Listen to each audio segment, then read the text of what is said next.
اعوذ باللہ من الشیطان الرجیم بسم اللہ الرحمن الرحیم معزز خواتین و حضرات السلام علیکم ورحمۃ اللہ تعالی وبرکاتہ۔ امید کرتا ہوں آپ سب حضرات خیر وفیت سے ہوں گے۔ اللہ کریم ہم سب کی حفاظت فرمائے۔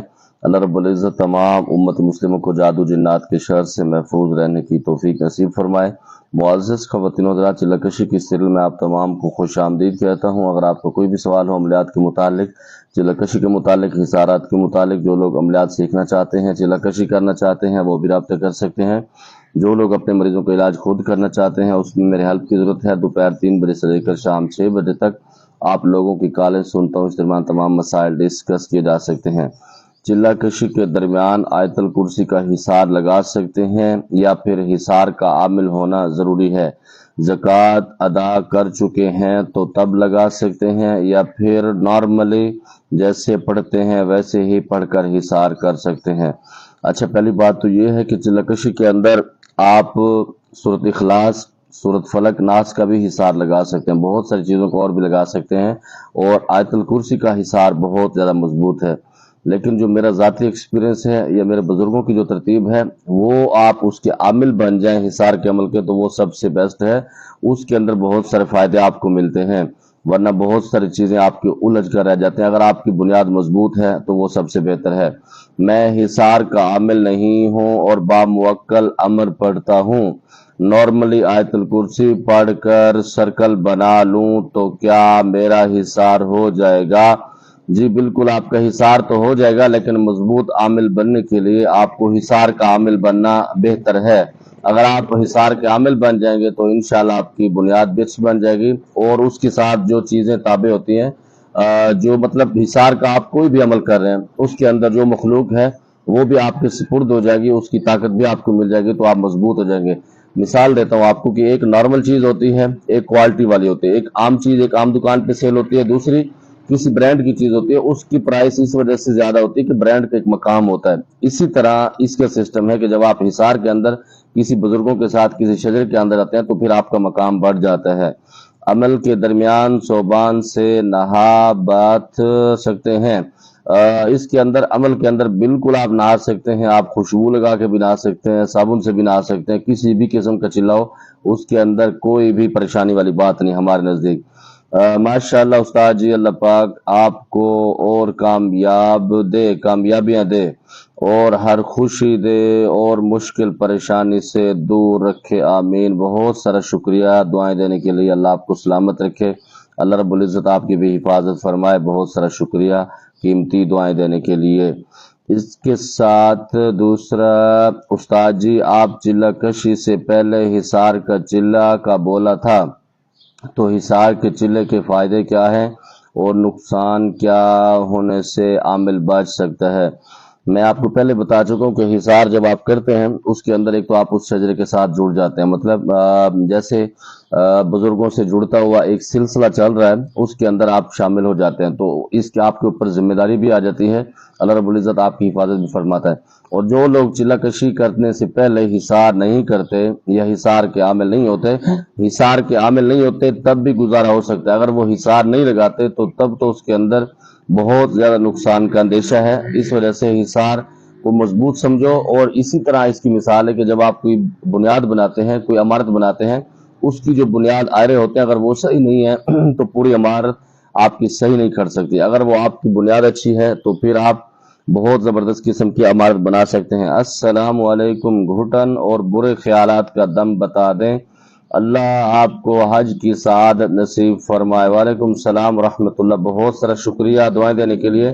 اگر کسی بھی بندے کو گھٹن ہو، دل کے اندر کوئی تکلیف ہو، کوئی بھی پرابلم ہو، آپ نے اگر وہ بندہ ہے تو اس کے سر کے اوپر یا پھر اس کے دل کے اوپر آپ نے ہاتھ رکھ لینا ہے۔ اگر وہ خواتین ہے تو آپ نے نہ اس کے سر کے اوپر ہاتھ رکھنا ہے، نہ کوئی اس طرح کی حرکت کرنی ہے۔ آپ اس خواتین کو کہیں گے اپنے سر کے اوپر ایسے ہاتھ رکھ لے گا، ہاتھ رکھنے کے بعد آپ 3 مرتبہ درود ابراہیمی پڑھیں گے، اس کے بعد آپ سلام علی نوح فی العالمین، سلام علی نوح فی العالمین، اس کو 71 مرتبہ پڑھیں گے۔ پڑھنے کے بعد آپ اس کے اوپر پھونک مار دیں گے، اور اس مریض یا مریضہ جو بھی ہے آپ اس کو کہیں گے کوئی بھی میٹھی چیز بچوں کے اندر تقسیم کر دیں گے، انشاءاللہ فوراً اثر ہوگا اس کا۔ سورۃ یاسین اور سورۃ رحمان کا چلہ کے فائدے بتائیں۔ اور اس کی عمل کی قابلیت بتائیں، اور کیا بنا موکل والے چلہ میں اور کوئی موکل عمل سے کے ساتھ ہو گیا ہو تو موکل ڈرانے کی ساتھ کوشش کرے گا؟ اچھا، اس کے اندر جو میرا ذاتی ایکسپیرینس ہے، میں یہ کہتا ہوں جو ایکسپیرینس میں نے کیا 16-17 سال کے اندر، میں کہتا ہوں کوئی بھی زکاتیں دو، چھوٹی چھوٹی زکاتیں دو، مطلب ایک آیت کی زکات ہو، اس کے اندر رزلٹ زیادہ ملتا ہے۔ مثال کے طور پر سب سے پہلے اگر آپ سلام علی نوح فرض کر لو، آپ اس کی زکات دے رہے ہیں، اب اس کا ترجمہ مختصر سا ہے، اگر آپ اس کی پوری سود کی زکات دیں گے تو آپ کو، میں یہ کہتا ہوں کہ جو بھی اسٹوڈنٹ ہے اس کو ترجمہ بھی آنا چاہیے۔ جب آپ ترجمہ اس کے سامنے رکھے توجہ سے بیٹھتے ہیں تو پھر اس کا رزلٹ ملتا ہے۔ اگر آپ پوری صورت کا ترجمہ رکھیں گے تو آپ اس کے اوپر پورا فوکس نہیں باندھیں گے، آپ کی توجہ ادھر ادھر ہٹ جائے گی۔ تو اس وجہ سے میں بڑی صورتوں کی زکاتوں سے منع کرتا ہوں۔ اس کے اندر آج کے اندر 2025 چل رہا ہے، لوگوں کے پاس ٹائم شارٹ کٹ ہے اور اس کے ساتھ توجہ نہیں بنتی۔ اس کے لیے بہتر یہ ہے کہ چھوٹی صورت ہو، جیسے سورۃ الکوثر ہے، سورۃ اخلاص ہے، اس طرح کی بہت ساری مخصوص آیتیں ہیں جن کی میں زکاتیں دیتا ہوں، تو اس کا رزلٹ ان سے بھی زیادہ ملتا ہے۔ جو پوری صورتوں کی زکاتیں ہیں ثواب تو آپ کو بالکل ملتا ہے، لیکن میرا جو اپنا ذاتی ایکسپیرینس ہے اس کے اندر اگر آپ چھوٹی صورتوں کی زکاتیں دیتے ہیں، چھوٹی آیت کی زکاتیں دیتے ہیں تو وہ سب سے بہتر ہے۔ میں نے آپ سے اپنے بڑوں سے سنا ہے کہ عامل بارش بھی کروا سکتا ہے اور پھر اٹھا بھی سکتا ہے، اس کی حقیقت کیا ہے؟ با موکل والے عمل کر سکتے ہیں یا بے موکل والے؟ استاد جی آپ کا بہت شکریہ، آپ اتنے بڑے آدمی ہو کہ بھی ہمارے سوالوں کے جواب دیتے ہو، اللہ پاک آپ کے حاسدوں کو آپ کے سامنے شرمندہ کر دے۔ اچھا، پہلی بات تو یہ ہے کہ جو آپ نے اپنے بڑوں سے سنا، اس کے اندر جادوگری کے معاملات بھی آتے ہیں، جادوگر بھی بارش کروا سکتے ہیں، اوریجنل بارش نہیں ہوتی، وہ آنکھوں کا ایک وہ ہوتا ہے، دھوکہ ہوتا ہے، وہ مجمع کے اندر اس طرح کرتے ہیں۔ ہاں، کچھ لوگ ایسے بھی ہوتے ہیں، عامل ہوتے ہیں، اس کے ساتھ کامل بھی ہوتے ہیں کہ وہ کہتے ہیں کہ آج بارش ہو جائے گی انشاءاللہ، اللہ کے آگے ریکویسٹ کرتے ہیں تو اللہ تعالیٰ ان کا بھرم بھی رکھتا ہے۔ حدیث پاک میں بھی آتا ہے کچھ لوگ ایسے ہوتے ہیں ان کے کپڑے گرد آلودہ ہوتے ہیں اور بالکل ان کے حال خستہ ہوتے ہیں، لیکن وہ جب اللہ سے دعا کرتے ہیں، ریکویسٹ کرتے ہیں تو اللہ ان کا بھرم رکھتا ہے، تو وہ اس زمرے میں آتا ہے۔